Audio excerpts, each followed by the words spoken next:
L'histoire commence à l'université quand quelqu'un crie le nom de Tasso. Anne Tasso, 23 ans, se retourne en entendant son nom dans le couloir. Deux filles s'approchent et disent qu'elles ont entendu dire qu'il était un pro pour assister aux cours à la place des autres. C'est alors que le jeune homme montre sa liste de prix pour les services d'assistance et les devoirs scolaires. Les jeunes femmes sont surprises et lui demandent s'il facture vraiment pour ça, et le jeune homme confirme. Avec un visage impassible, il dit que chaque présence en classe coûte 10 000 wons parce que rien dans la vie n'est gratuit. Il sort ensuite son téléphone pour conclure l'affaire avec ses nouvelles clientes, apparemment excitées. Elles disent au revoir, l'appelant professeur, et Tasso répond simplement en les appelant clientes. Ses amis voient la scène et commentent à quel point il est bon en affaires, lui demandant même de l'aide. Mais l'un d'eux demande s'il y a une réduction pour les amis, et Anne leur montre juste la liste de prix. Ensuite, il se dirige vers la classe, pensant que le loyer à proximité coûte 500 000 wons. À l'intérieur de la salle de classe, l'étudiant commence à répondre à l'appel pour tous ses clients de la journée. Le professeur termine ensuite la leçon, et le jeune homme réfléchit au fait qu'exister coûte 1 million de wons par mois. Juste après la fin du cours, certains étudiants remarquent que Anne Tasso est déjà partie et spéculent sur la raison. La fille et ses amis commencent à rire à l'idée qu'il aille rencontrer une petite amie. Il plaisante en disant qu'il ne sortira jamais avec personne et qu'il se disputera avec quelqu'un à propos d'argent. Mais pour les étudiants sans aide parentale, chaque seconde est précieuse pour travailler dur. C'est pourquoi nous voyons Tasso à divers emplois comme le tutorat pour gagner de l'argent. À un autre moment, le jeune homme fait du vélo dans la nuit froide, effectuant une livraison. Pour lui, tous ses efforts sont un investissement nécessaire à sa propre survie. Il vérifie le prix de l'or dans le jeu et remarque qu'il a augmenté de 2 centimes, ce qui le rend vraiment heureux. Assis devant l'ordinateur, le jeune homme calcule qu'il peut jouer jusqu'à 7 heures du matin. Dans le jeu, son personnage abat des monstres, et il pense à quel point ce serait bien si la vie était comme ça. D'autres joueurs sont impressionnés par ses dégâts et commentent sa renommée sur le serveur. Soudain, une voix agacée crie à son personnage pendant que le jeune homme est concentré. Ensuite, un joueur avec un skin bizarre apparaît et commence à crier sur le type sans raison apparente. L'étranger dit que la zone de chasse appartient à sa guilde et dit au jeune homme de partir. Mais Tasso ignore complètement les avertissements et continue à farmer, ce qui rend l'autre personne furieuse. En lisant les messages haineux dans le chat, il pense juste qu'il y a beaucoup de bizarres sur Internet. La scène passe ensuite à un poste de police où il y a apparemment eu des problèmes. Quelqu'un se plaint en disant qu'il n'a pas commencé la dispute et que les autres l'ont provoqué en premier. Anne est là aussi et se demande pourquoi il est le seul à se faire réprimander par la police. Juste à ce moment-là, un policier pointe du doigt la fille et dit qu'elle est la propriétaire du compte, ange de la puissance déchue. La fille en question s'appelle Shemaya, et elle fixe l'étudiant avec une expression sérieuse.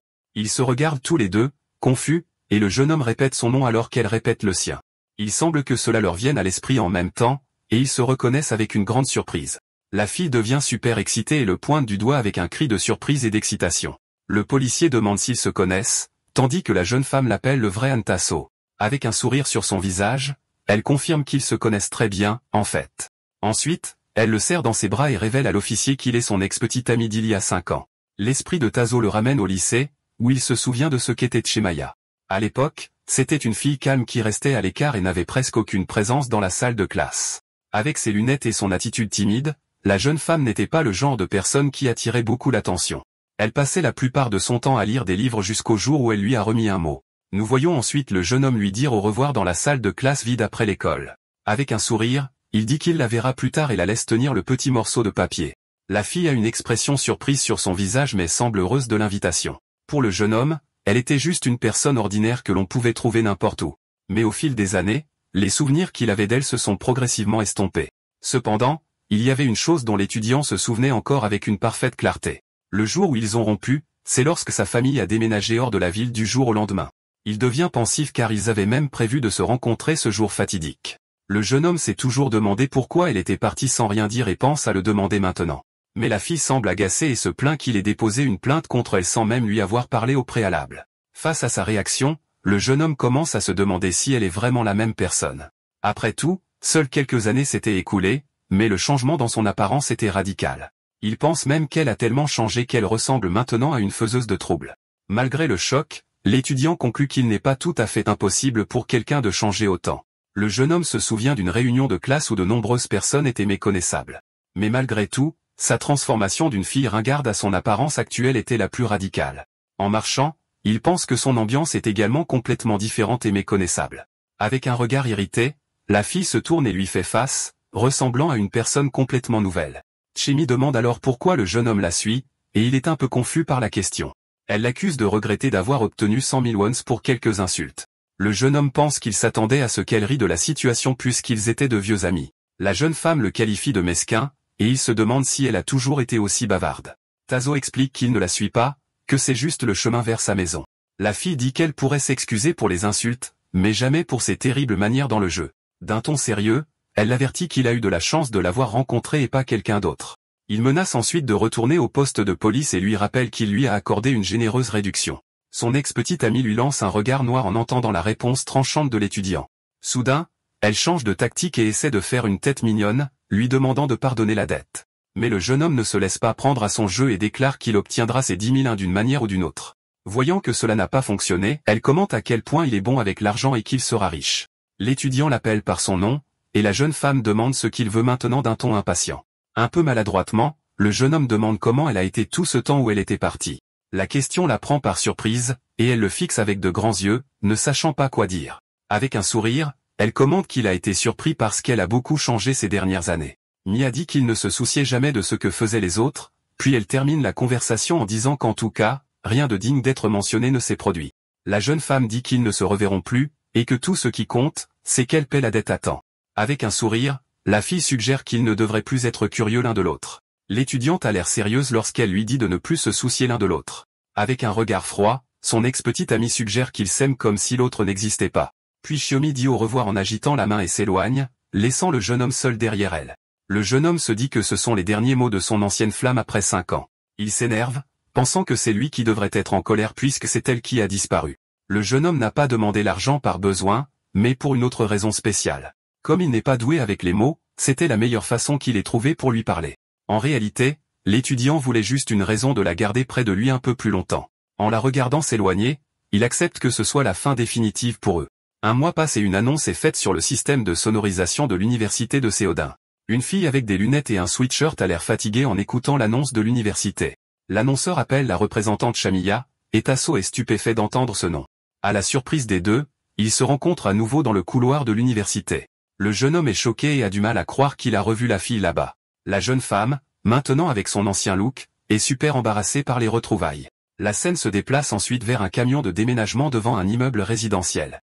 De la fenêtre de son appartement, Tasso remarque que quelqu'un emménage. Il trouve cela curieux car cela fait déjà 4 jours depuis le début du semestre. Le jeune homme pense que son appartement est le seul à proximité avec un loyer aussi bon marché et abordable. En regardant son téléphone, il se souvient que la plupart des résidents sont des étudiants et pense à Shemiya. Un souvenir de leur retrouvaille à l'université lui revient en mémoire, et il a du mal à y croire. À ce moment-là, ils se sont regardés dans le couloir alors que l'annonce l'appelait dans la salle. Avec un regard de choc, l'étudiant a demandé ce qu'elle faisait dans cet endroit. La fille a mal réagi et l'a accusé d'être un harceleur effrayant, ce qui a laissé le jeune homme confus. Il l'empêche ensuite d'appeler la police et lui dit d'arrêter de dire des bêtises. Le jeune homme montre sa carte d'étudiant, prouvant qu'il étudie également là-bas dans la même spécialité qu'elle. Puis il comprend et réalise que cela fait d'elle sa cadette à l'université. Mais la jeune femme ne semble pas s'en soucier et demande avec dédain quelle différence cela fait. Elle lui rappelle ce qu'elle a dit auparavant à leur sujet, faisant comme s'ils ne se connaissaient pas du tout. Avec un sourire, la fille lui dit, en tant que son aînée, de se mêler de ses affaires et de la laisser tranquille. Son ex-petite amie le regarde avec une expression confiante et déterminée dans sa décision. La jeune femme déclare qu'il sera préférable pour eux deux qu'ils fassent leur propre chemin. Tasso est confus et se demande pourquoi ce serait mieux pour eux à la fin. Il se souvient de ses paroles dures de la nuit précédente et ne comprend pas la raison de tant de colère. De retour dans le présent, le jeune homme essaie de se convaincre d'oublier et que ce n'est qu'un attachement. Mais en voyant le camion de déménagement, il commence à envisager la possibilité que ce soit elle. Il pense que c'est impossible, mais soudain, la sonnette de son appartement commence à sonner. En ouvrant la porte, l'étudiant se retrouve face à face avec Xiaomiya, qui est devenue sa nouvelle voisine. Avec un visage mignon, la fille se présente comme la nouvelle voisine et dit qu'elle espère qu'ils s'entendront bien. Mais en réalité, la scène est beaucoup plus tendue, et elle lui offre juste un gâteau de riz. Dans un mouvement rapide, son ex-petite amie lui enfonce simplement le gâteau de riz dans le visage. Puis elle panique et l'accuse d'être un harceleur, mais il pense que c'est elle qui s'est présentée là-bas. Le jeune homme confirme que l'appartement est le sien et lui demande si elle prévoit de déménager bientôt. La jeune femme prend un air aigre alors qu'elle réalise la situation dans laquelle elle s'est retrouvée. Shamiya est ennuyée d'avoir signé le contrat juste parce que c'était bon marché sans vérifier les voisins. Elle renforce ensuite l'idée qu'il devrait agir comme si l'autre n'existait même pas là-bas. L'étudiant la regarde juste depuis la porte sans dire un mot sur l'accord proposé. Sarcastiquement, il l'appelle maman et en retour reçoit une porte claquée au visage. De l'autre côté, Mia désespère en réalisant qu'elle a entendu quelque chose qu'elle n'aurait pas dû. Le jeune homme essaie de parler, mais elle le menace avec un extincteur pour le faire reculer. Maintenant, c'est officiel, son ex-petite amie Dilly a 5 ans et sa nouvelle voisine d'A accent grave côté. Un souvenir du passé montre la fille en train de lire dans la bibliothèque pendant le coucher du soleil.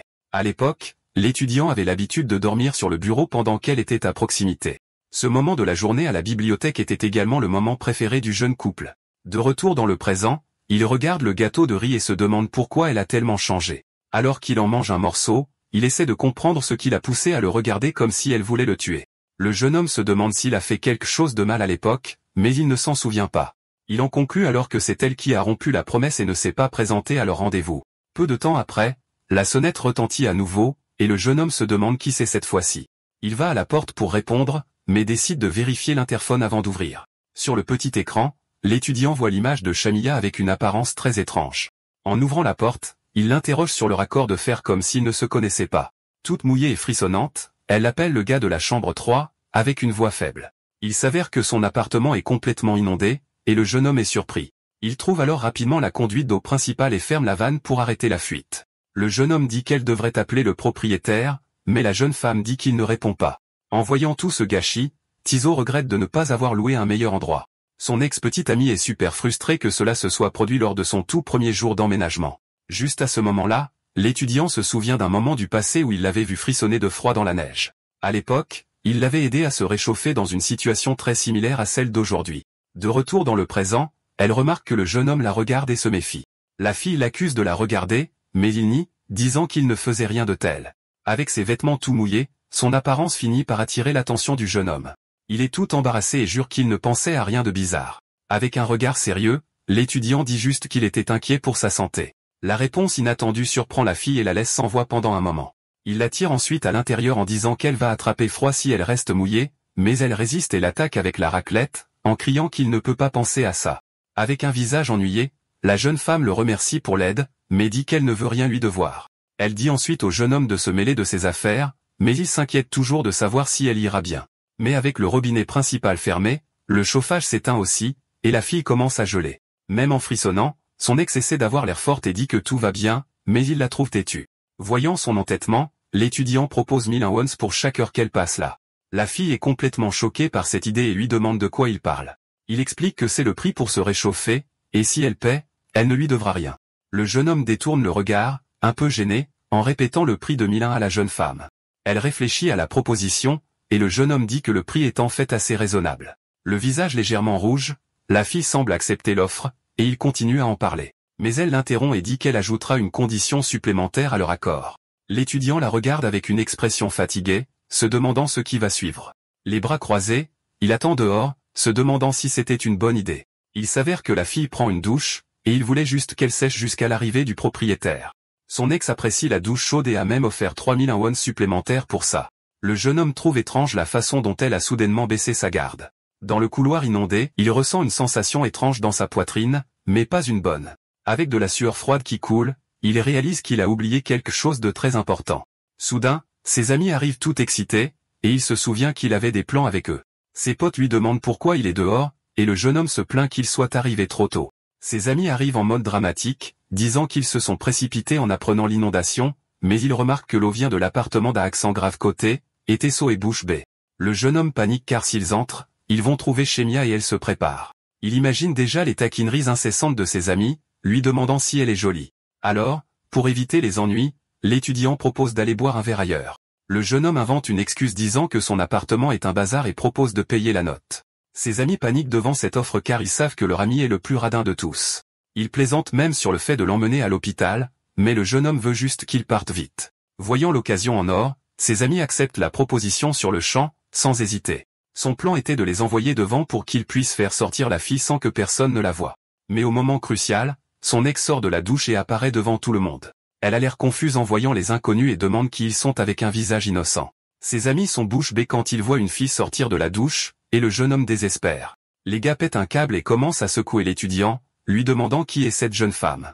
Poussé contre le mur, le jeune homme doit trouver une réponse très rapide. Alors, il prend la fille dans ses bras et dit que c'est sa petite sœur. À sa grande surprise, Shamaya est complètement choquée par ce mensonge et hontée et crie son incrédulité.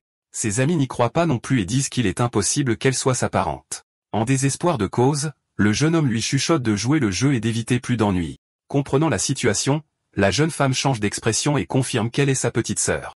Mais la situation devient encore plus tendue quand une autre main agrippe le mur. Une nouvelle fille aux cheveux orange apparaît avec un sourire effrayant et demande si c'est vraiment le cas. Elle entre alors dans le couloir et interroge le jeune homme sur l'histoire qu'elle entend. La jeune femme dit qu'elle le connaît depuis plus de 10 ans, et c'est la première fois qu'elle entend parler d'une sœur. Ensuite, Niaoan, 21 ans, demande quelle est la véritable relation entre deux. La scène passe ensuite au lendemain matin sur le campus de l'université, dans une atmosphère plus calme. L'ami d'enfance du jeune homme semble toujours agacé par l'histoire et lui demande s'il est sérieux. Avec un visage endormi, l'étudiant confirme qu'il a tout inventé la nuit précédente. Ayun n'arrive pas à croire qu'il ait dit que la fille était sa sœur juste pour se débarrasser de ses amis. Elle demande alors si rien ne s'est passé entre eux, et le jeune homme le nie une fois de plus. Dans un flashback, on voit un avis de réparation sur la porte de l'appartement de son ex. Apparemment, le propriétaire est arrivé peu après pour réparer le problème d'inondation. Grâce à cela, la jeune femme a pu retourner dans sa chambre, et les choses se sont calmées dans le couloir. De retour au présent, son amie dit qu'elle le croit parce qu'il n'est pas du genre à lui mentir. La fille fait entièrement confiance à sa parole, mais dit qu'elle ne croirait pas les autres gars. Après tout, elle le connaît depuis plus de 10 ans et sait très bien comment il est vraiment. Ayun est la plus jeune fille d'une famille qui possède une grande académie de taekwondo. C'est pourquoi, même si elle est petite, elle a toujours eu un talent pour le combat. Son surnom en ville était la Chihuahua enragée, ce qui en dit long sur sa personnalité. En marchant, la jeune femme dit qu'elle a quelque chose de plus important à dire à son amie. Son amie d'enfance demande si la fille était vraiment Mia, et le jeune homme fait l'idiot. Elle panique, disant que son ex a tellement changé et ne ressemble plus à la même personne. La fille aux cheveux orange dit que malgré son apparence, elle a l'impression de regarder quelqu'un d'autre. Ayun devient sérieuse et se demande pourquoi elle a disparu sans un mot après tout ce qui s'est passé. Soudain, une voix interrompt la conversation, et la fille aux cheveux orange a une énorme frayeur. L'étudiante sans SO, qui a 24 ans, apparaît et dit bonjour au groupe. Le président du conseil le remercie de son aide car il manque de membres en ce moment. Avec un regard inquiet, la seigneur demande si le jeune homme n'est pas occupé avec ses jobs. Il répond qu'il a démissionné de quelques emplois pour pouvoir aider, laissant son ami sous le choc. L'étudiant dit qu'il a réussi à obtenir un revenu supplémentaire et qu'il est prêt à tout. Son ami d'enfance boude, pensant à la façon dont il se comporte différemment avec l'autre fille. Le groupe commence à porter des boîtes, et la fille se demande ce qu'il lui cache d'autre. Le président du conseil donne des ordres pour tout organiser de la meilleure façon possible. Le jeune homme révèle que la personne qu'il aime actuellement est sa senior, Son Ezo. Mais ses amis arrivent et commencent à se moquer de lui parce qu'il fait du bénévolat. Un de ses potes le regarde avec un sourire malicieux et dit qu'ils savent déjà tout. Son ami révèle alors qu'il sait que tout cela est à cause d'une fille, ce qui l'embarrasse. Le groupe commente à quel point les filles de première année sont incroyables cette année. Mais pour eux, celle qui s'est le plus démarquée était celle avec l'étudiant hier soir. Puis ça fait tilt, et ses amis se souviennent de la scène bizarre entre lui et Ayun la veille. L'étudiant tourne alors le dos à ses amis pour essayer de couper court à ce sujet délicat. Perdant patience, il dit à tout le monde de se remettre au travail, et son ami d'enfance accepte avec empressement. Après avoir organisé toutes les boîtes, le travail de la journée touche enfin à sa fin. La présidente du conseil remercie tout le monde pour son travail acharné et son aide. Elle lui rappelle l'heure de la réunion du lendemain, et le groupe se dit au revoir et part. Mais la senior fait signe au jeune homme et à son ami d'enfance de venir discuter rapidement avant de partir. Avec un sourire, elle le remercie d'être venu aider même s'ils ne sont pas au conseil. La présidente les invite ensuite à boire un verre ensemble après le camp, et le jeune homme accepte. Il est tellement excité qu'il dit qu'il ira même s'il a un accident, et la senior rit de son exagération. La scène se coupe ensuite sur le coucher de soleil sur la ville, marquant la fin d'une autre journée. En arrivant chez lui, l'étudiant pense à la façon dont le retour de Maya l'a un peu ébranlé, mais il essaie de se concentrer sur le présent et se souvient que son coup de cœur est maintenant la senior, Isu. Dans le couloir, il croise son ex-petite amie, et les deux restent dans un silence gênant. Le jeune homme remarque que son sac est plein de collations et en est un peu surpris. Avec un regard d'étonnement, il lâche juste un waouh en voyant la quantité de nourriture. Il commente ensuite que si elle mange tout ça, elle finira par grossir, et la jeune femme s'énerve. Son ex-petite amie panique, disant que ça ne le regarde pas ce qu'elle mange, et lui dit de se taire. Elle s'explique ensuite, disant qu'elle a tout acheté pour le partager avec tout le monde le lendemain. Mais l'étudiant la ramène à la réalité et l'informe que les collations ont déjà été achetées par le club. Ça lui revient, et elle réalise qu'il va aussi au camp d'entraînement universitaire. Avec une expression ennuyée, l'étudiant écoute son ex-petite amie lui demander de ne pas aller au camp. Elle dit qu'en tant que senior, il y est déjà allé plusieurs fois, et c'est sa première fois en tant que fraîchement. Le jeune homme perd patience et la regarde avec colère, se rapprochant pour une conversation sérieuse. Il demande ensuite ce qui la dérange autant et ce qui l'a fait de si mal. Avec un regard sombre, la jeune fille répond que c'est en fait lui qui a fait quelque chose de mal. Le jeune homme essaie de discuter, mais elle l'interrompt, lui demandant au moins de donner la raison de sa colère. Elle repousse ensuite sa main, le repoussant avec un geste soudain et inattendu. Avec son visage couvert d'ombre, son ex-petite amie dit qu'il a raison et que c'est de sa faute. La jeune fille répète ensuite sa demande de ne pas faire comme s'il la connaissait et s'éloigne. L'étudiant essaie de la rappeler, mais elle entre dans son appartement et claque la porte. Seul dans le couloir, le jeune homme est complètement confus et se demande pourquoi tout finit comme ça. La scène se coupe ensuite au jour du camp d'entraînement devant l'université. La présidente du conseil se présente avec de mauvaises nouvelles pour les personnes qui attendent. Il s'avère que beaucoup de gens ont décidé d'y aller à la dernière minute, et maintenant il n'y a plus de place dans le bus. La seigneur demande ensuite au jeune homme et à son ex-petite amie d'aller avec elle dans une voiture séparée du groupe. Le groupe commence à monter dans le bus pendant que les trois attendent là pour partir en voiture. Les deux se regardent en silence, et l'atmosphère tendue entre eux est clairement visible pour les personnes extérieures. Le bus part pour le camp, laissant juste les trois derrière à l'université. À l'intérieur du véhicule, les étudiants s'amusent et discutent avec enthousiasme au début du voyage. Mais l'amie d'enfance du jeune homme semble inquiète et regarde en arrière avec une expression sérieuse. Une camarade de classe demande ce qui ne va pas, et l'amie d'enfance du jeune homme essaie de faire bonne figure. L'autre jeune fille la taquine ensuite, lui demandant si elle est comme ça parce qu'elle ne peut pas voir son hobby. Aya est toute troublée et nie l'accusation, mais sa camarade de classe trouve sa réaction mignonne. La jeune femme dit ensuite que le jeune homme allait monter dans la voiture de la seigneur Essu, ce qui l'inquiète. Pour empirer les choses, sa camarade de classe révèle qu'une autre jeune fraîchement allait aussi dans la voiture. En entendant le nom de Mia, l'amie d'enfance de l'étudiant est complètement choquée et sans voix. La scène se coupe ensuite sur la voiture de la seigneur garée devant l'université. La présidente du conseil demande si les deux sont prêts à partir et s'ils ont oublié quelque chose. L'ex-petite amie confirme que tout va bien, mais le jeune homme apparaît avec un casque. La fraîchement est confuse et demande ce qu'il fait avec ça sur la tête à l'intérieur d'une voiture.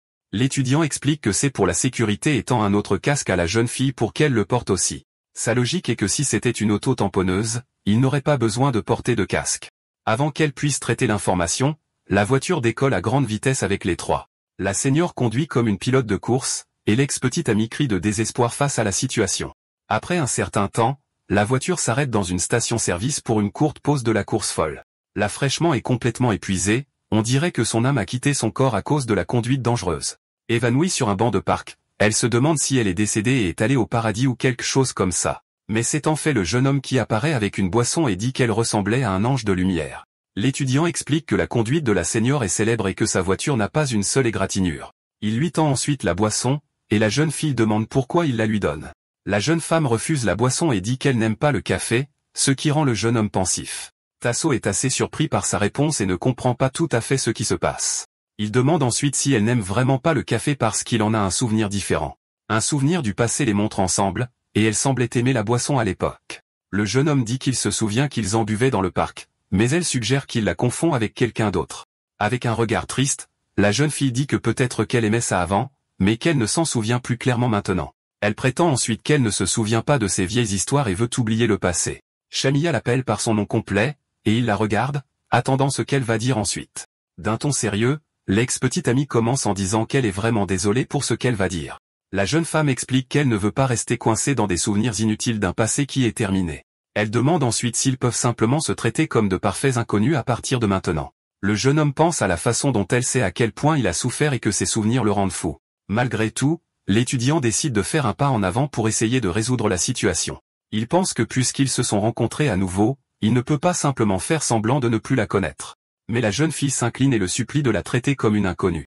Elle demande à être traitée comme une fraîchement normale, s'excuse pour ses paroles dures d'avant. Le jeune homme comprend que c'était le rejet le plus poli et le plus décisif qu'il ait jamais reçu. Avec ça, l'image de l'ancienne Mia qu'il connaissait se brise en 1000 morceaux pour toujours. Il se demande ensuite pourquoi elle l'a reconnue au poste de police si elle voulait être une inconnue. Si elle avait juste fait semblant de ne pas le connaître depuis le début, tout aurait été différent. La seigneur le trouve distrait sur le banc du parc et demande ce qu'il fait là. Gêné, le jeune homme dit qu'il regarde juste les nuages, et elle trouve la réponse étrange. La présidente du conseil demande si c'est amusant, et il admet que ce n'est pas si génial. L'étudiant pense que ce que son ex-petite amie a dit a du sens car 5 ans, c'est long. L'aîné reçoit alors un appel et dit à la personne qu'ils arrivent bientôt. Tasso se dit que le temps passé ensemble et séparément n'est pas si différent. L'aîné remarque qu'il est plongé dans ses pensées et lui demande si quelque chose ne va pas avec le jeune homme.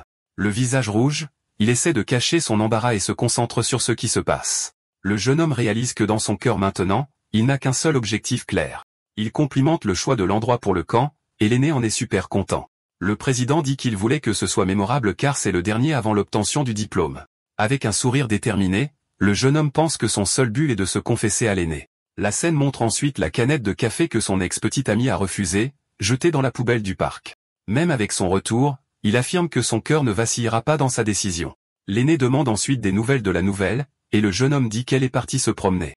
Soudain, son ex-petit ami apparaît entièrement équipé d'un casque et de vêtements de protection. Le président du conseil trouve la nouvelle amusante, et le jeune homme la regarde simplement, confus. L'aîné demande ensuite si sa conduite est vraiment si effrayante qu'elle nécessite tout cet équipement. Avec le casque sur la tête, l'étudiant le nie avec véhémence, et l'aîné trouve sa réaction amusante.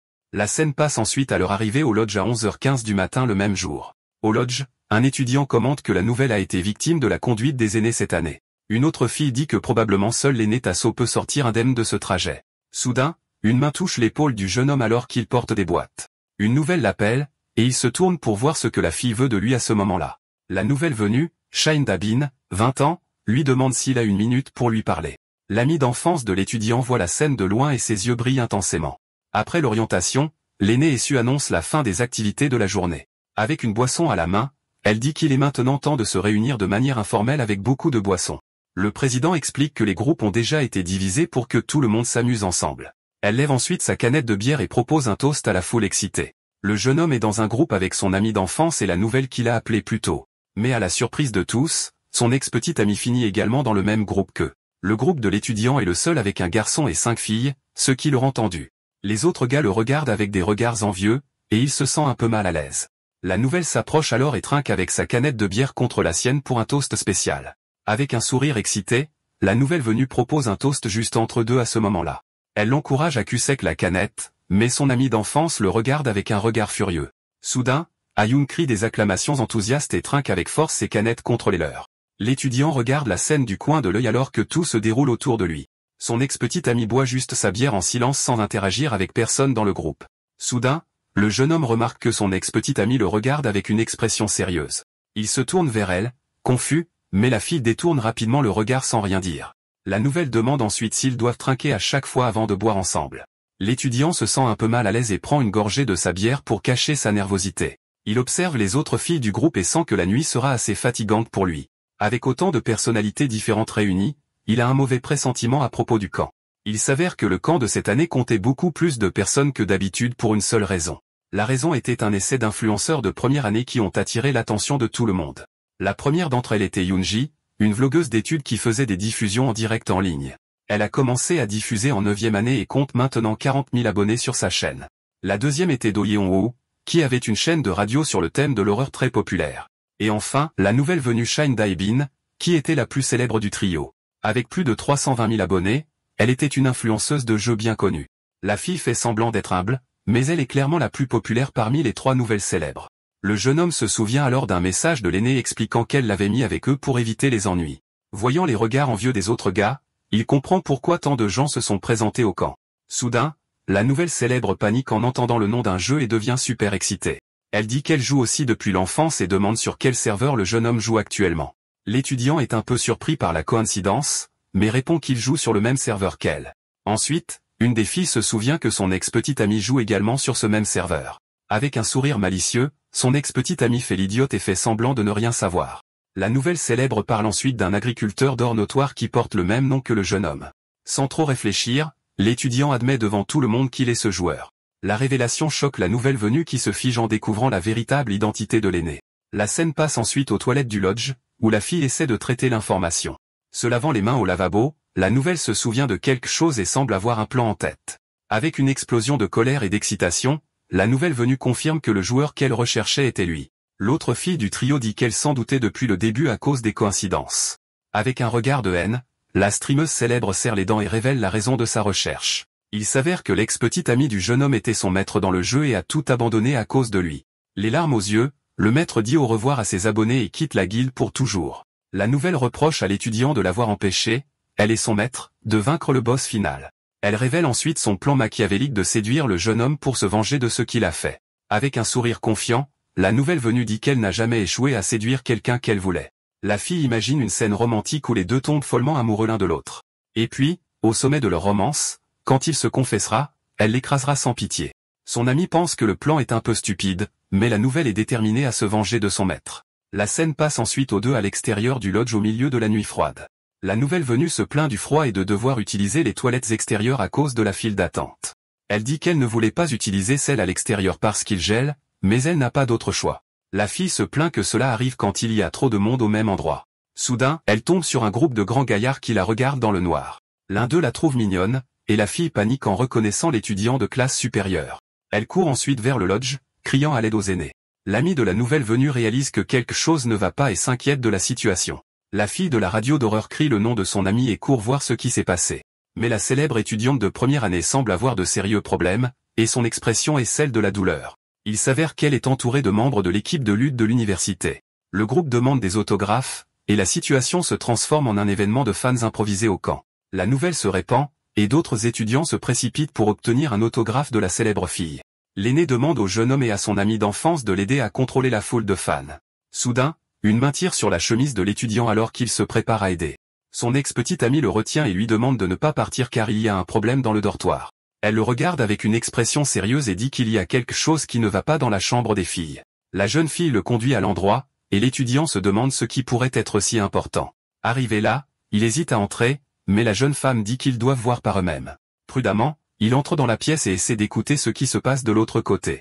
L'ex-petit ami montre une prise sur le mur, et le jeune homme est confus par le geste. Il s'approche alors et voit quelque chose d'étrange branché sur la prise derrière des valises. Avec l'aide de son téléphone, la jeune fille montre que l'objet est en fait une caméra cachée. Le jeune homme est complètement choqué par la découverte et a du mal à croire ce qu'il voit. Son ex-petit ami le fait taire avant qu'il ne puisse crier et révéler leur présence dans la pièce. Dehors, l'étudiant demande comment elle était au courant de l'existence de la caméra. Il commente que l'objet est très discret et que la plupart des gens ne le remarqueraient pas. La jeune femme explique qu'elle a déjà vu quelque chose de similaire, mais essaie rapidement de changer de sujet. Elle dit que ce qui est important n'est pas de savoir comment elle l'a découvert, mais d'autres questions plus urgentes. La jeune fille commence à se demander qui, quand et où la caméra a été installée dans la pièce. Le jeune homme se souvient que ce qui était toujours le plus important pour elle était le comment des choses. Un souvenir du passé montre la jeune femme avec un sourire radieux et une étincelle dans les yeux. À l'époque, elle l'avait approché à la bibliothèque pour poser une question sur quelque chose, mais soudain, la jeune fille a juste posé sa tête sur la table, ayant l'air très fatiguée.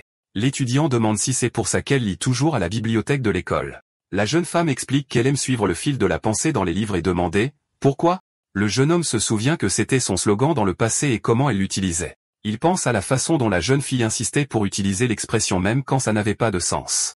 De retour dans le présent, son ex-petit ami demande pourquoi il la regarde comme ça.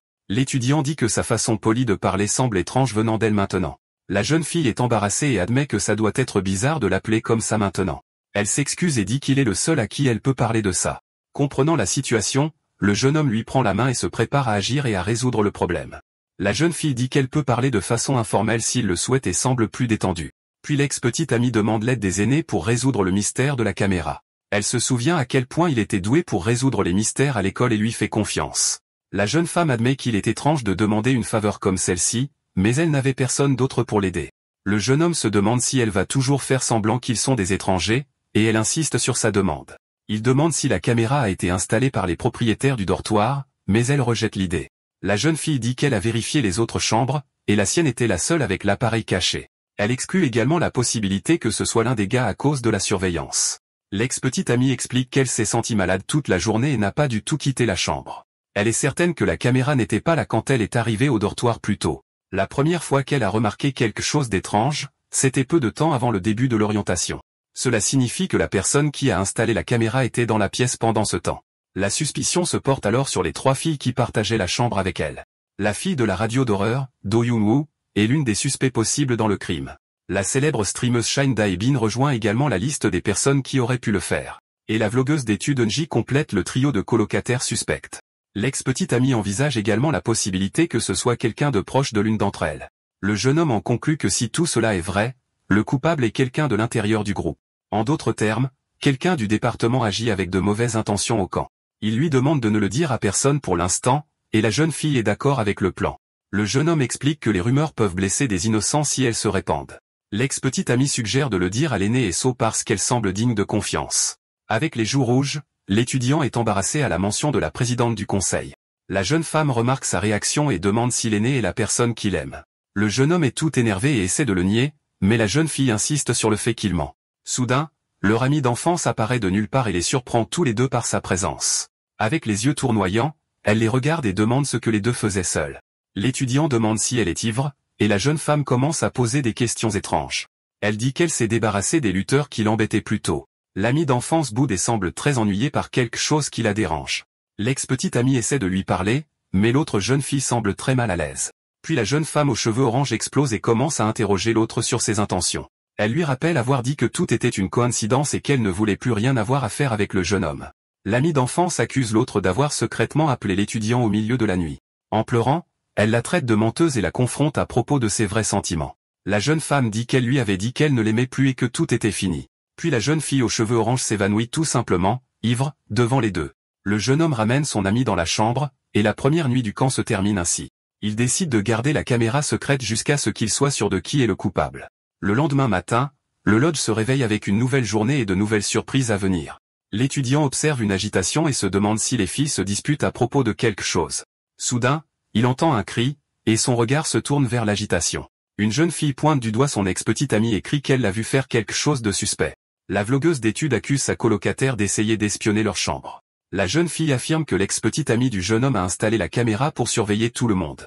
Le responsable essaie de calmer le jeu et demande à tout le monde de se calmer et de parler. La foule commence à chuchoter à propos de la caméra, et l'ami d'enfance s'inquiète. La fille aux cheveux orange s'accroche au jeune homme et demande ce qu'il se passe. Elle n'arrive pas à croire que son ex-petite amie ferait une chose aussi terrible. Avec un léger sourire, l'étudiant essaie de rassurer son ami d'enfance et de la calmer. Il la serre dans ses bras et lui dit de ne pas s'inquiéter parce qu'il n'y a aucune chance que sa colocataire ait fait ça. L'ex-petite amie regarde la scène et pense qu'elle ne s'attendait pas à ce que l'autre l'attaque de front. Avec un regard sérieux, elle fixe la vlogueuse d'études et réalise que c'est elle la coupable. La fille, Yinji, est une célèbre youtubeuse et partage également la chambre avec l'ex du jeune homme. À la fête de bienvenue, elle s'est montrée super amicale, ce qui la mettait mal à l'aise. L'étudiant propose d'intervenir, mais l'ex-petite amie dit qu'elle peut gérer ça. La jeune femme pense à la rapidité avec laquelle il remarque les choses et elle est impressionnée. Dans un flashback de la nuit précédente, elle demande s'il veut vraiment arrêter de chercher le coupable. Le jeune homme explique qu'il serait difficile d'interroger toutes les filles pour découvrir la vérité. Avec un sourire malin, il révèle son plan pour que le coupable se dévoile. La fille est confuse par le plan, mais le jeune homme semble très confiant dans l'idée. Il explique que le coupable devra revenir chercher la caméra, et elle s'inquiète. L'étudiant demande alors à quel moment les gens baissent leur garde, et elle pense que c'est une énigme. Il répond que c'est juste le matin, quand il se réveille, et elle ne comprend toujours pas. Le jeune homme explique que bien dormir signifie que la personne était détendue et sans souci. Ce serait le moment idéal pour saisir l'appareil et forcer le coupable à agir. Avec le plan en marche, l'ex-petite amie attend le bon moment pour tout mettre en pratique. Les seules personnes qui connaissent le plan sont lui, le responsable et l'ex-petite amie elle-même. Mais soudain, l'accusatrice apparaît et dit qu'elle a vu la fille cacher la caméra le matin. La vlogueuse met sa colocataire au défi de le nier et dit que d'autres personnes ont également vu la scène. Les deux autres étudiants de première année confirment l'histoire et disent qu'ils ont vu ce qui s'est passé. L'une d'elles dit qu'elle a vu l'ex-petite amie du jeune homme fouiller dans ses affaires le matin. Le coupable accuse maintenant la victime devant tout le monde d'une manière inattendue. Le jeune homme ne sait pas s'il doit intervenir car cela pourrait compliquer encore plus la situation. Mais son ex-petite amie semble avoir un atout dans sa manche et sourit avec assurance. Elle sort alors une brosse à dents de sa poche et dit que c'est ce qu'elle cachait. Avec un sourire ironique, la fille demande ce que l'autre entend par caméra. La vlogueuse est confuse et essaie de balbutier une réponse à la question de sa colocataire. L'accusatrice s'en mêle les pinceaux et essaie d'inventer une excuse pour ce qu'elle vient de dire. Elle dit alors qu'elle a entendu sa colocataire parler de vidéos de personnes célèbres sur son téléphone. Avec un sourire confiant, l'ex-petite amie du jeune homme demande si l'autre veut voir son téléphone. La vlogueuse est choquée par la proposition et ne sait pas comment réagir devant la foule. La fille dit que puisqu'elle a été accusée d'avoir enregistré quelque chose, elle peut prouver son innocence ici même. Elle propose son téléphone pour que l'autre vérifie tout ce qu'elle veut et prouve qu'elle a tort. Avec un calme impressionnant, l'ex-petite amie dit qu'après, elle a juste besoin de s'excuser. Elle rassemble ensuite ses affaires et demande si elle doit tout montrer pour qu'il la croie. L'œil de la vlogueuse tressaute nerveusement, ne sachant pas quoi faire ensuite. L'ex-petite amie du jeune homme commence à vider son sac devant tout le monde. L'accusatrice panique en voyant la détermination de sa colocataire à prouver son innocence. La jeune femme montre tout ce qu'elle a apporté et dit qu'elle n'a pas besoin de montrer les collations qu'elle a partagées. Le responsable essaie d'intervenir, mais l'ex-petite amie dit que ça va et continue de se défendre. La vlogueuse est paralysée de peur en voyant que son plan s'effondre. Sur ce, l'étudiant réalise que l'affaire est close et que la vérité a éclaté. Il pense que le coupable ne pouvait être que l'une des colocataires de son ex-petite amie. La stratégie consistant à faire en sorte que le coupable se révèle fonctionne parfaitement comme il l'avait prévu. Le jeune homme a également mis un peu de crème pour les mains sur la caméra pour identifier le coupable. Mais comme personne n'a essayé de prendre l'appareil, il a déduit qu'il n'était pas au courant de la découverte. Avec cet avantage, l'étudiant savait que le coupable ne pouvait pas prédire le prochain mouvement. Son plan initial était d'attendre que le coupable panique les contacts en premier. Mais le geste audacieux de la vlogueuse a tout changé, et maintenant elle devra en assumer les conséquences. Le jeune homme pense à la façon dont son ex-petite amie parvient à rester calme même lorsqu'elle est accusée. La vlogueuse panique et dit qu'ils n'ont toujours pas vérifié tous les endroits possibles dans le lodge. En désespoir de cause, elle leur a demandé de fouiller le corps de sa colocataire pour trouver la caméra. Avec un regard fou, la fille insiste sur la fouille, laissant tout le monde choqué. La scène passe ensuite à un moment plus tard avec l'ex-petite amie en train de changer de vêtements. Le jeune homme s'approche et pose sa veste sur ses épaules avec un regard sérieux. La jeune femme est surprise par le geste et le regarde, ne comprenant pas l'action du responsable. Il demande s'il était vraiment nécessaire d'aller aussi loin pour prouver son innocence. Avec un regard reconnaissant, la fille le remercie simplement pour son soutien et son aide. Après une fouille complète du lodge, la caméra n'a été trouvée nulle part. La vlogueuse abandonne alors et s'excuse, en pleurant d'avoir causé tous ces problèmes. Le responsable essaie de calmer la situation et demande à tout le monde d'oublier cette histoire. L'ex-petite amie du jeune homme décide de pardonner à sa colocataire et de clore définitivement le dossier. L'étudiant pense à la façon dont la fille est allée trop loin mais a quand même réussi à s'en sortir. L'ex-petite amie s'approche ensuite de la présidente du conseil et l'appelle pour qu'elle vienne parler. Elle demande si elle peut emmener la vlogueuse pour une conversation privée, ce qui effraie l'autre fille. Avec un sourire, elle l'invite à boire un verre pour arranger les choses à l'amiable. Le responsable demande alors au jeune homme de l'aider pour autre chose pendant qu'il parle. L'ex-petite amie emmène sa colocataire dans un endroit plus privé pour qu'elle puisse parler seule. Elle l'interroge ensuite sur la vraie raison de l'installation de la caméra dans la pièce. La vlogueuse fixe la caméra avec un regard craintif et ne sait pas comment réagir à la question. L'étudiant explique que son ex-petite amie ne voulait pas aggraver la situation, c'est pourquoi elle a agi. Le coupable demande alors pourquoi il a la caméra, et l'ami d'enfance apparaît. Avec un geste rapide, le jeune homme révèle que son ami avait l'appareil depuis le début. La fille aux cheveux orange surprend la vlogueuse et la serre fort pour qu'elle ne puisse pas s'enfuir. Il s'avère que la caméra n'a jamais été retrouvée pendant la fouille parce que son ami d'enfance l'avait prise. L'ex-petite amie du jeune homme a juste fait semblant de chercher la caméra, mais l'a en fait cachée. L'étudiant a ensuite utilisé le nom de la senior pour appeler les autres filles et vider la pièce. La pièce étant vide, son ami d'enfance a pris la caméra et l'a rangée sans que personne ne la voie. Le jeune homme explique que tout a été planifié pour déstabiliser la coupable et la pousser à se dénoncer. La vlogueuse s'est retrouvée dans une situation inextricable et n'a pas eu le temps de trouver une excuse. L'étudiant dit qu'elle a essayé de paraître calme, mais sa nervosité l'a trahi à la fin. Il révèle que la seule personne qui a regardé la prise en partant était la vlogueuse, et cela l'a démasqué. La vérité étant révélée, le jeune homme montre la carte mémoire de la caméra avec la preuve. Sur la carte, il trouve une vidéo de la vlogueuse elle-même allumant la caméra dans la pièce. Outre cette vidéo, il y en avait d'autres, mais elles avaient toutes une chose en commun. La caméra était toujours pointée sur les valises et non sur les personnes dans la pièce. La vlogueuse avoue alors tout et dit qu'elle n'avait aucune mauvaise intention avec l'enregistrement. Elle explique que parce qu'elle est célèbre, ses affaires étaient souvent volées, c'est pourquoi elle utilisait la caméra. La fille n'a pas pu effacer les données à temps et ne s'attendait pas à ce que quelqu'un remarque l'appareil.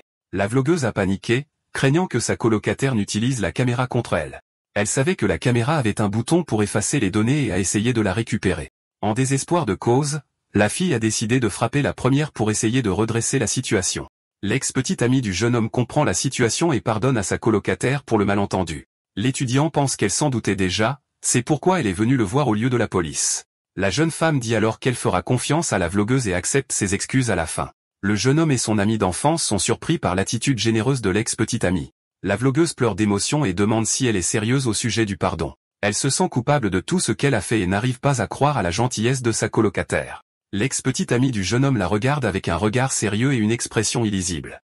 Avec un calme glaçant, elle dit qu'elle se fiche de ce qui s'est passé là-bas. Elle ne veut pas gâcher l'ambiance du département, alors elle laissera tomber l'histoire. Mais avec un regard menaçant, la fille dit que si l'autre ment sur quoi que ce soit, alors elle regrettera amèrement d'avoir croisé son chemin au camp. L'amie d'enfance se demande si c'est vraiment la même personne qu'elle connaissait auparavant. Le jeune homme réfléchit également à la façon dont son ex-petite amie est devenue une personne différente. Dans un flashback de la nuit précédente, la jeune femme remercie l'étudiant pour son aide avec son ami. Elle admet qu'elle était inquiète et qu'il aurait pu l'ignorer après tout. Le jeune homme la regarde s'éloigner et pense à ce qui s'est passé entre eux. Avec un sourire, l'ex-petite amie admet qu'elle l'a peut-être un peu mal compris. Le jeune homme regarde les filles s'éloigner et réfléchit à ce qui s'est passé au camp. La confusion étant résolue, le camp se termine paisiblement et sans plus de problème. Ils ont respecté le souhait de l'ex-petite amie et ont gardé le secret entre eux à la fin. La vlogueuse s'est calmée et a remis l'appareil, promettant de coopérer à tout ce qui était nécessaire. Les autres colocataires ont compati à la situation et se sont également excusés. La célèbre streameuse a pleuré et s'est excusée auprès de l'ex-petite amie du jeune homme pour le malentendu. Avec un sourire, la jeune femme remercie le senior pour toute son aide pendant l'agitation.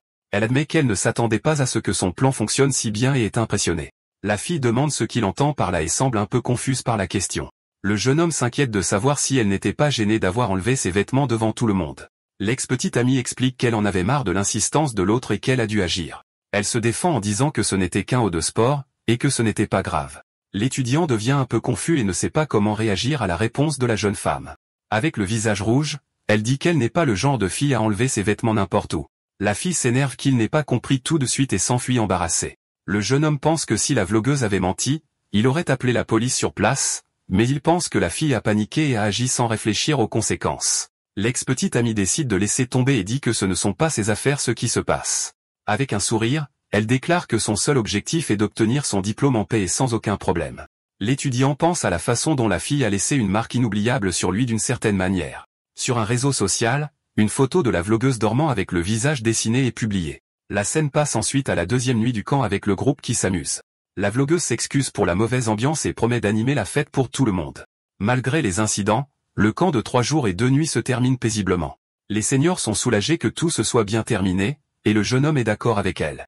Son ex-petite amie est devenue le centre d'attention et a passé toute la journée avec les filles seniors. L'étudiant regarde de loin et pense qu'elle sera marquée par cela pendant au moins 3 mois. Il se souvient alors qu'il est allé au camp pour passer du temps avec la présidente. Le jeune homme se lamente d'avoir manqué l'occasion et de n'avoir rien essayé avec la senior. Un de ses amis remarque que les boissons sont épuisées, et la senior est surprise par la nouvelle. Avec un sourire, la présidente demande à l'étudiant d'aller chercher plus de boissons pour le groupe. Il pense que c'est beaucoup d'y aller seul, mais ne peut pas refuser la demande de la senior. Pendant ce temps, les autres s'amusent et font des paris avec les boissons restantes. La vlogueuse appelle le jeune homme et dit que c'est le moment idéal pour lui d'aller au dortoir des filles. L'ami d'enfance de l'étudiant dort, et les autres s'amusent à dessiner sur son visage. Les filles l'invitent à prendre une photo de groupe, mais il décide d'y aller seul de toute façon. Le jeune homme n'aurait jamais imaginé que la nuit se terminerait si paisiblement après tout.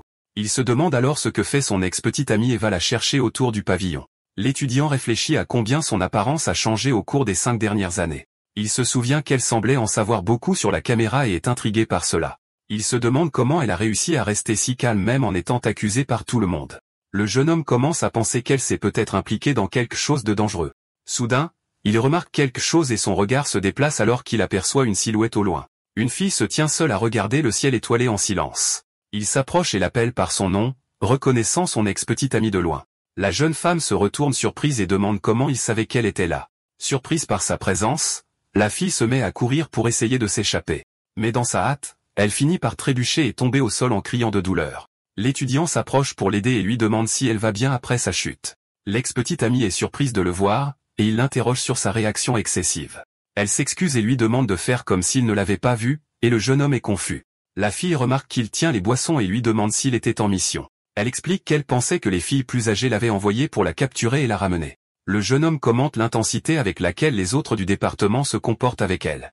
Mais la jeune femme dit que malgré tout, ce sont de bonnes personnes, et elle se sent bien.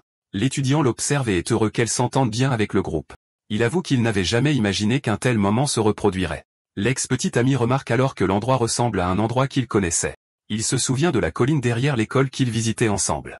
Le jeune homme sourit et lui demande si elle se souvient de cette époque, et elle le regarde simplement. Un souvenir du passé montre une pile de livres, dont le Seigneur des Anneaux. À l'époque, ils empruntaient des livres et lisaient ensemble jusqu'au coucher du soleil. Le jeune homme la taquine, se souvenant de la façon dont elle avait pleuré la mort d'un personnage de livre. Avec un sourire, il dit que ses larmes ont taché son pantalon ce jour-là. Il chérit ce souvenir comme l'un des rares moments heureux de l'école. L'ex-petite amie le regarde et dit qu'il a beaucoup changé depuis ces temps lointains. Elle remarque qu'elle ne se souvient pas qu'il était aussi détendu, et il est d'accord avec elle. Le jeune homme dit que lui et elle ne sont plus les mêmes enfants qu'avant. Il réfléchit à la façon dont le temps a passé, et ils ont mûri de différentes manières. L'étudiant suggère que maintenant qu'ils vont se revoir à l'école, ils devraient résoudre leurs problèmes. La jeune femme écoute en silence alors qu'il propose qu'ils s'excusent pour ce qu'ils ont fait. Avec un sourire triste, elle explique qu'elle voulait garder ses distances pour le bien de tous les deux. L'ex-petite amie s'excuse pour ses paroles dures, le surprenant par son attitude. Le jeune homme se souvient alors de ce qu'elle a dit le jour de la cérémonie d'entrée à l'université. Ce jour-là, la fille l'a traité froidement et lui a dit de se mêler de ses affaires. Elle a dit qu'il serait préférable pour eux deux qu'ils fassent leur propre chemin. L'étudiant devient pensif en se souvenant de ce moment et de son expression. La jeune femme dit que ce n'était pas de sa faute et qu'elle voulait juste qu'ils soient des étrangers. Elle se demande pourquoi le destin les a réunis après si longtemps. La fille réfléchit à leur retrouvailles au poste de police et à l'école et se sent confuse. Elle dit que s'ils ne s'étaient pas revus, elle n'aurait pas agi si froidement. Avec un sourire triste, la jeune femme s'excuse auprès du jeune homme pour la façon dont elle l'a traité. Mais elle réitère qu'elle ne veut pas parler du passé parce que c'était très difficile pour elle. L'étudiant dit que si elle insiste, il peut lui raconter, mais ce sera dur pour tous les deux. L'ex-petite amie le regarde, et il réalise qu'il ne peut plus éviter le sujet avec elle. Avec un regard sombre, elle dit qu'après l'obtention de son diplôme, il ne la verra plus dans les environs. La fille essaie de détendre l'atmosphère et l'appelle à rentrer car il commence à faire froid. Le jeune homme comprend que s'il insiste sur le sujet, il risque de rouvrir de vieilles blessures. Il sait que s'il pousse trop fort, il risque de la perdre à jamais sans retour possible. L'étudiant craint qu'elle ne disparaisse à nouveau, comme ce qui s'est passé dans leur passé. Soudain, la seigneur apparaît et les appelle à revenir à la fête avec le groupe. Le président dit que tout le monde attend avec impatience les boissons et les presse de revenir. Le groupe se précipite pour prendre les boissons, et la seigneur leur crie de ne pas pousser. D'autres filles trouvent l'ex-petite amie du jeune homme et la ramènent à la fête. Il pense qu'il n'y a pas besoin de se précipiter car son objectif est d'obtenir son diplôme coûte que coûte. Sur ce, son premier camp en tant que seigneur se termine, plein de nouveaux mystères. La scène coupe ensuite sur la route avec des traces de pneus de voiture sur l'asphalte. Une voiture noire apparaît à grande vitesse avec ses phares allumés dans l'obscurité. Sur le chemin du retour du camp, quelque chose d'inattendu se produit sur la route avec eux. La voiture de la seigneur se gare sur le côté, et elle et le jeune homme sortent du véhicule. Le jeune homme se rapproche de la seigneur, et ils s'embrassent presque dans un moment de distraction. La scène coupe ensuite sur les traces de pneus sur la route après l'incident. L'étudiant est choqué par ce qui s'est presque passé, et son cœur bat dans sa poitrine. Il pense qu'il lui a fallu 3 jours pour enfin passer du temps seul avec la seigneur. Son ex-petite amie remarque l'ambiance et tousse pour attirer l'attention des deux tourtereaux. L'amie d'enfance est également agacée par le retard et leur dit de partir. Elle dit que ce n'était que du gravier et que le pare-brise de la voiture est intact et non endommagé. Le jeune homme s'excuse auprès de la seigneur d'avoir trébuché et dit que la voiture va bien et n'a pas de problème. Son ex-petite amie regrette de ne pas avoir pris le bus et grommelle doucement dans la voiture. L'amie d'enfance entend le grognement et la regarde avec une expression suspicieuse. Elle l'accuse ensuite d'avoir évité le but exprès pour être avec le jeune homme. L'ex-petite amie fait l'idiote et ne répond pas à l'accusation de l'autre fille. L'amie d'enfance insiste et lui demande si elle a toujours des sentiments pour l'étudiant. Elle l'accuse d'avoir raté le but exprès même après avoir dit qu'elle ne le voulait plus. La fille aux cheveux orange est agacée par l'hypocrisie et la confronte à propos de ses sentiments. L'ex-petite amie trouve la réaction de l'autre mignonne et la serre affectueusement dans ses bras pour la calmer. L'amie d'enfance panique avec l'étreinte et ne comprend pas la réaction de l'autre fille. Avec un sourire, l'ex-petite amie lui dit de ne pas s'inquiéter car ce n'est rien de tel. Elle renforce le fait que ce n'était qu'une coïncidence et qu'elle n'avait rien prévu pour rencontrer le jeune homme. Dans un flashback, la fille explique à son amie qu'elle n'a plus de sentiments pour lui. Elle dit que son amie n'a pas à s'inquiéter car elle ne s'intéresse plus à lui. La fille aux cheveux orange semble toujours suspicieuse et ne croit pas totalement sa camarade de classe. Avec un sourire espiègle, l'ex-petite amie du jeune homme propose d'aider son amie. Elle propose de l'aider à se mettre en couple avec l'étudiant, et l'autre fille est choquée par l'idée. L'amie d'enfance n'en croit pas la proposition et demande si elle est sérieuse. L'ex-petite amie demande alors si le jeune homme sait que son amie d'enfance l'aime bien. La fille devient toute gênée et dit que tout le monde le sait sauf l'étudiant lui-même. Elle explique qu'il ne la voit que comme une petite sœur depuis qu'ils sont enfants. L'ami d'enfance se lamente, disant qu'il se sent coupable et la plaint. L'ex-petite amie du jeune homme ne peut retenir son rire, et l'autre lui demande de ne pas rire. Elle conseille ensuite à son ami de ne pas abandonner et d'essayer des centaines de fois si nécessaire. La jeune femme dit que, premièrement, ils doivent résoudre le problème avec la supérieure du jeune homme. Elle montre la voiture et la scène romantique qui a failli se produire entre les deux. La fille aux cheveux orange regarde la voiture et semble être d'accord avec le plan de sa camarade de classe. L'ex-petite amie déclare que cela devrait être le premier problème à résoudre entre eux. Une semaine passe depuis le début du semestre, et les cours commencent à l'université. L'étudiant entend quelqu'un appeler son ex-petite amie et se tourne pour voir qui c'est. La vlogueuse d'études court vers elle et l'appelle avec une voix excitée et joyeuse. L'ex-petite amie du jeune homme est devenue une figure centrale parmi les nouveaux étudiants. Elle se retourne et dit à l'étudiant d'arrêter de la suivre partout sur le campus. La vlogueuse dit que l'ex-petite amie du jeune homme est la seule pour elle, et il trouve l'attitude audacieuse. La fille est tombée amoureuse de l'attitude cool et charismatique de sa colocataire pendant l'agitation. L'ex-petite amie de l'étudiant dit qu'elle n'est pas intéressée et a arrêté de se maquiller comme avant. Elle explique que les filles aînées ont offert de l'aider à se préparer tous les matins. Le jeune homme se demande pourquoi elle ne s'habillait pas avant et pense qu'elle ne s'habillait pas bien. Soudain, son ami d'enfance saute sur son dos avec un cri excité. La fille aux cheveux orange le serre fort dans ses bras et l'appelle Kappa avec une voix joyeuse. Elle demande si les cours sont terminés et se réjouit qu'il n'ait pas à travailler la nuit. L'ami d'enfance l'invite à voir les fleurs qui ont éclos devant l'école. Il remarque qu'elle est plus proactive et est surpris par l'invitation à un rendez-vous. Le jeune homme a une idée brillante, et son visage s'illumine avec un plan en tête. Il affiche ensuite un panneau indiquant photos instantanées à vendre et lance une nouvelle entreprise. Son amie d'enfance est confuse de voir le jeune homme posé à côté du panneau de vente. Elle demande ce que c'est, et l'étudiant la regarde avec un sourire sur son visage. Le jeune homme ignore la question sur les fleurs et commence à lui expliquer son plan. Il lui dit qu'il a gagné un appareil photo instantané et 30 rouleaux de film lors d'un événement. Comme l'appareil photo se déprécie beaucoup, il a décidé de l'utiliser pour gagner un peu d'argent supplémentaire. L'étudiant remercie son ami pour l'idée, la rendant heureuse d'être félicitée par lui. La fille aux cheveux orange pense que, d'une certaine manière, c'est aussi un type de rendez-vous. Elle réfléchit à comment elle connaissait déjà le type de personne qu'il était quand elle est tombée amoureuse de lui. L'ami d'enfance crie avec enthousiasme et appelle les clients à prendre des photos avec eux. Elle lui fait promettre qu'ils iront voir les fleurs une fois le travail terminé. Avec un sourire déterminé, la fille pense qu'elle n'abandonnera pas de le conquérir. Soudain, une voix familière interrompt le moment et demande le prix d'une photo. Le jeune homme et son ami se retournent et se retrouvent face à face avec le trio de nouveaux étudiants célèbres. La streameuse demande si elle peut choisir avec qui elle prend la photo, et l'étudiant accepte. Dans un flashback, l'amie d'enfance se souvient du moment où elle a réalisé qu'elle l'aimait. C'était quand elle l'a vu avec son ex-petite amie pour la première fois à l'école. De retour dans le présent, le jeune homme se prépare à prendre des photos des filles excitées. Il positionne l'appareil photo et compte jusqu'à 2 pour capturer leur moment parfait. Les nouveaux étudiants posent pour les photos avec les fleurs de cerisier en arrière-plan. Le trio est amusant et prend plusieurs poses différentes pour les photos des étudiants. L'ami d'enfance se joint également à eux et prend une photo avec tout le groupe. La streameuse est émerveillée par les photos et loue le talent du senior pour la photographie. Elle demande s'il a appris quelque part, mais le jeune homme dit que c'était un coup de chance du débutant. La nouvelle étudiante est troublée par le compliment et se demande ce qu'il voulait dire par là. Avec un visage amoureux et idiot, la fille demande s'il flirte avec elle. L'étudiant commente ensuite à quel point elle semblait mal à l'aise de prendre des photos auparavant. Il suggère qu'ils prennent une photo ensemble ailleurs si elle se sent mieux. La nouvelle étudiante est surprise par l'invitation et le regarde avec de grands yeux, sans voix. L'ex-petite amie du jeune homme s'approche de la streameuse et l'appelle pour une conversation privée. Elle rappelle à la nouvelle étudiante sa promesse de lui acheter du thé et un gâteau en guise d'excuse. La nouvelle venue essaie de s'en sortir, disant qu'elle est occupée, mais l'autre fille insiste sur l'invitation avec un regard intimidant. L'ex-petite amie dit qu'elle veut une douceur maintenant, ne lui laissant aucune issue. La streameuse cède à la pression et accepte d'aller avec la senior au café. De l'autre côté, l'amie d'enfance regarde la scène de loin et est confuse partout. L'ex-petite amie du jeune homme remarque son regard et lui fait un clin d'œil avec un sourire entendu. Elle l'encourage à ne pas avoir peur et à être confiante pour obtenir ce qu'elle veut. L'amie d'enfance est émue par le soutien et se sent plus forte et plus déterminée.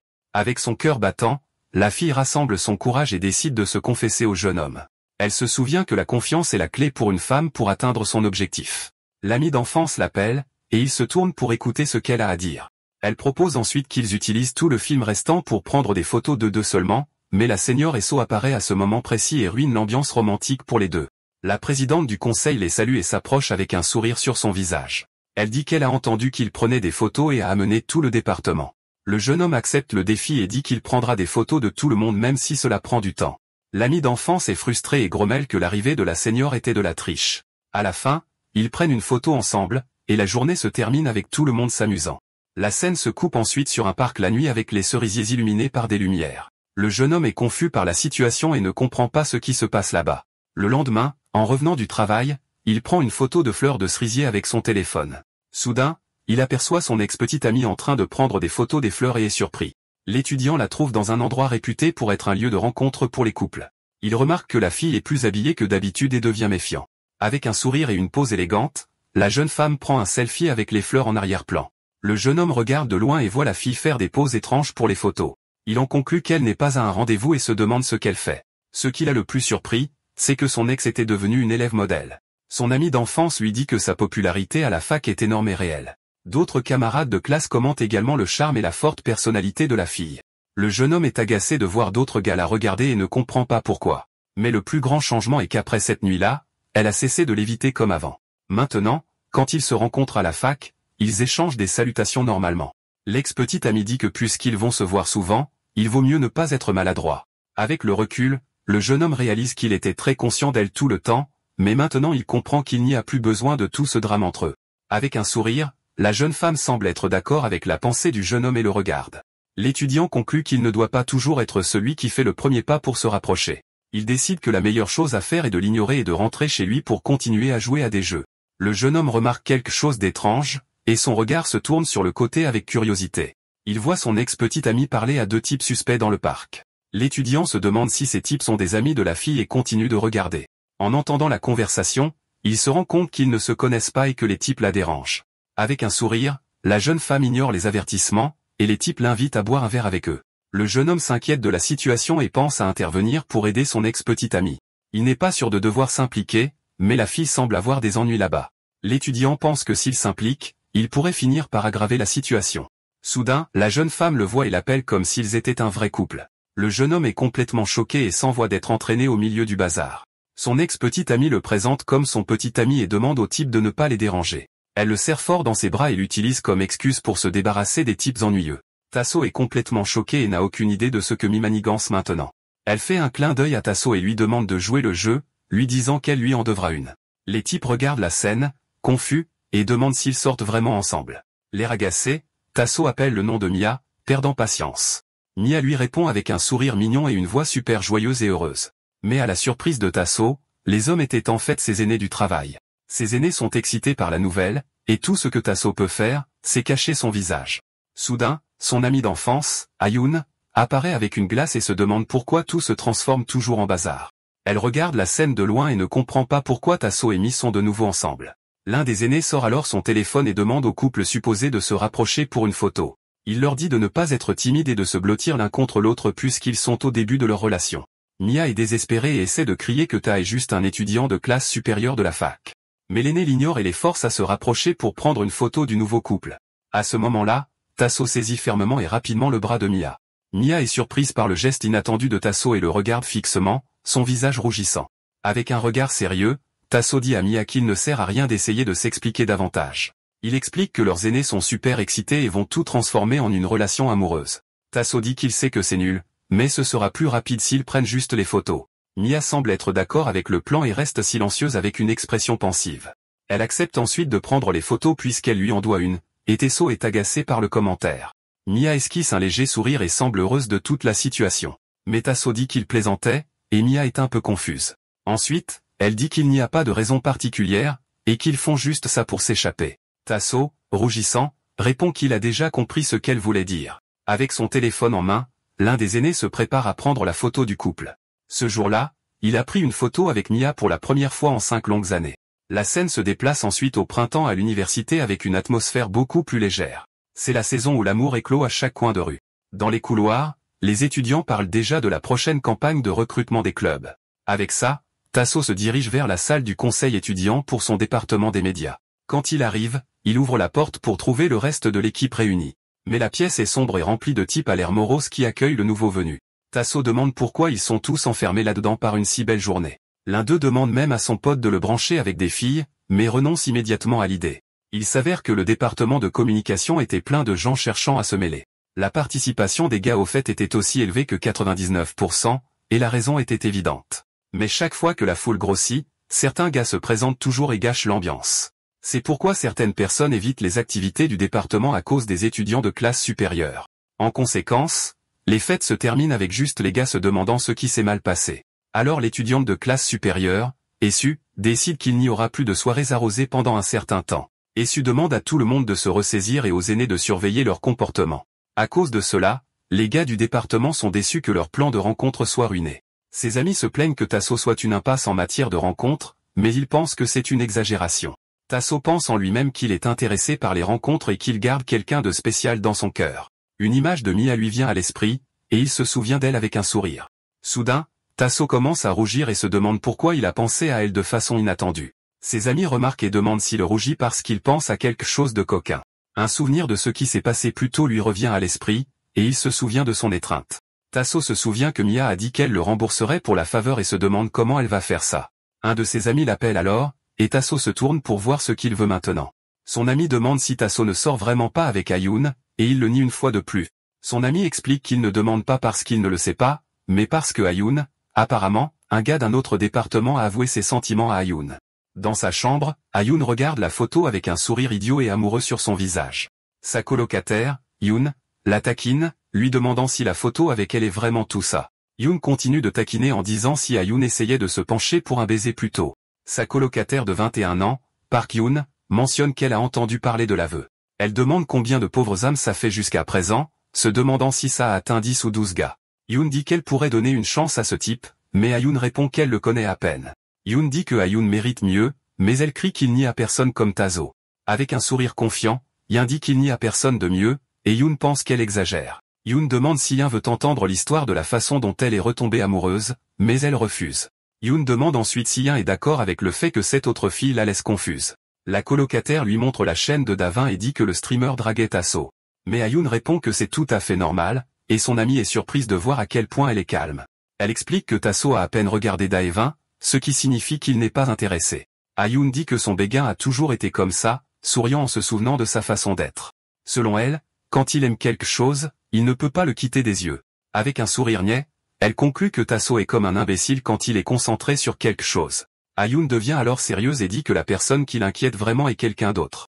Juste à ce moment-là, une image de Mia apparaît montrant que l'ex-petite amie est la vraie préoccupation. Sam coupe à Mia parlant avec Esso de ce que Tasso a dit. Les deux découvrent qu'ils vont au même restaurant, et Esso est super excité. Il se tape ensuite dans la main et célèbre la coïncidence pendant que Tasso regarde de loin. Les filles le saluent, Tasso demande pourquoi elle parlait de lui. D'accord, c'est la fin de l'histoire. Merci d'avoir regardé. À la prochaine.